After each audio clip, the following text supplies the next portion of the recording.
Hi everyone, I'm going to continue the series of the famous Oriental Rabbanim. As you can see, a picture of some of the great Chachmei Safad over here. We're already on about the 157th installment of the great rabbis of yesteryear, and we're in Morocco. It's going to be the Hilula of a great rabbi from Morocco. His name was Rabbi Yitzhak ben Walid, one of the great rabbis from over there. He would actually serve as Jewish community leader in Tטואן at one stage. He was of Din also, and one of the great rabbis from Morocco, and a author of a great Torah book. He was born towards the end of the 18th century in the year 1777 and passed away in the English year 1870. So we're talking about 154 years ago, the great Chacham was. In fact, he came from very great rabbinic heritage. His father was Rabbi Shem Tov, and he was actually named after his grandfather, Rabbi Yitzhak, also. And even at a very young age, he started learning. He was very, very diligent in Torah learning. However, he did suffer some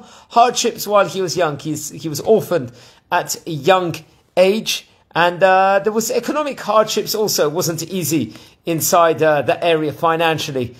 Over there, everything, pretty much the financial burden fell on his mother.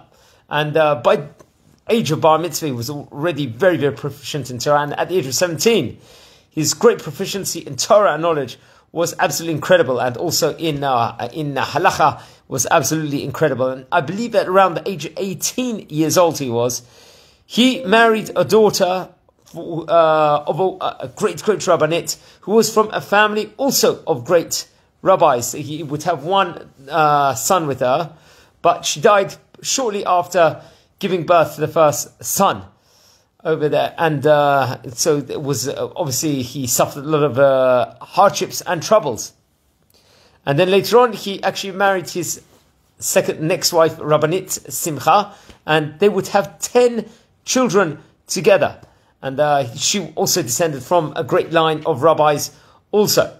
And he actually made a living, despite living not necessarily in the most wealthiest of circumstances. He wrote a lot of Torah documents and had actually a vast library full of rare Torah books also he possessed while he was learning Torah the whole time. It's actually interesting.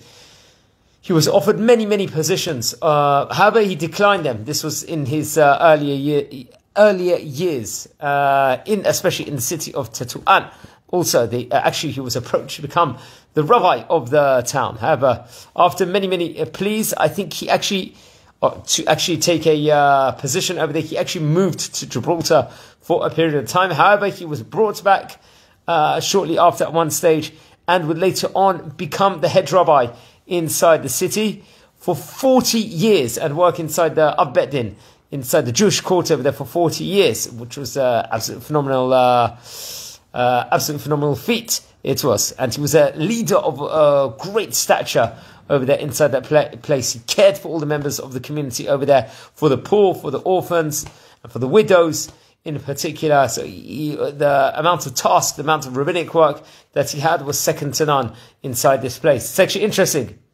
He actually established some of the customs inside the town of Tטואן also, which we can maybe expound on another share also. And he had a close relationship also with Rabbi Yaakov Halevi and Rabbi Histe al Nino also. And it's actually interesting, I think in the year 1868, together with Rabbi Yitzhak Nahon, he actually had a correspondence with the famous Moses Montefiore, also with regards to vast different things that were taking place in his community in Morocco. They were delegating and speaking continuously over there. So he had connections with many people internationally also. He had great students also. Among one of his students was Rabbi Yeshaya ben Naim also, who was the father of the famous Rabbi Raphael Chaim Moshe also. And it's actually interesting, he also wrote a colossal book, which I'll relate on at the end of this video also. And later, he had like a great passion for the land of Israel, and would eventually move to Haifa, I believe in the year 1862 it was, and settled over there. And there was actually many pleas from all the different rabbanim in Jerusalem that he would come there. And even the chief rabbi of Jerusalem, Rabbi Chaim David Kazan, urged him to move to Jerusalem. But however, after living in Haifa for a short period of time, he would actually move back later on to Tטואן in Morocco, which has to be related over. And it's actually interesting, he was a supporter of the Alliance school system. Originally, this was based in Morocco. There was, I think, all over many parts of the Sephardic world, there was this famous Alliance school system that was set up over there. And I think it was founded in the year 1860. But he put certain conditions when the school system was being formed, that he wanted, I think, a strong Torah education framework within the whole day. But I don't think they kept to that after he passed away, after he left, after the position, after a certain stage, maybe after he passed away. Also, he passed away at the age of 93 years old. And I think it was after he was ill for several weeks also. And he passed away on the 9th of Adar. Obviously, only 5 days before the festival of Purim. And he was, I think,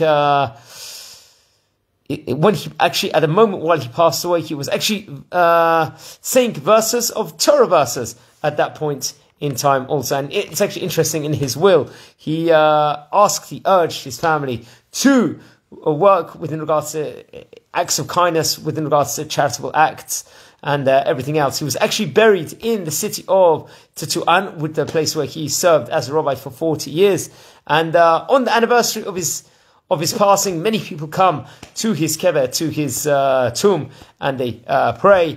They do special tefillot over there also, and different celebrations take place at his kever every single year. It is widely reported over the very, very great Chacham from Morocco, which is actually very interesting. Also, as I stated before, he wrote different colossal works. Also, one of them was, I think, the Shut, which was called Viayomer Yitzhak, also, which actually dealt, I think, with different, great Torah topics. Also, there was something Viayomer Yitzhak. It was dealing with the historia of great history of Jewish history also, and within regards to the Jewish community of Tטואן also. And it's actually interesting that many of the different Torah organizations, Mostot, that have been formed, I believe, are actually named after him. Also, I think one of them is called the Toldot Yitzhak, if I'm not mistaken, in a prominent Torah neighborhood of Har Nof in Jerusalem also.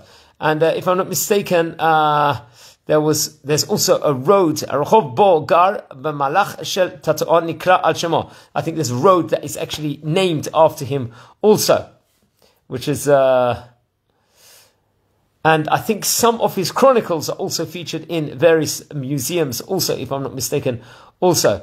And there's also a Beit Knesset, which is called the Beit Knesset Yitzhak ben Walid also, which is very, very interesting. I've got to double check where that is also located. Also, apparently he also had a famous stick, a famous crane, a famous stick, which he used to have. And with this stick, many miracles were actually performed. It was reported over, which is actually very interesting. That will be potentially be a video onto itself relating over about this also, this specific cane that he had.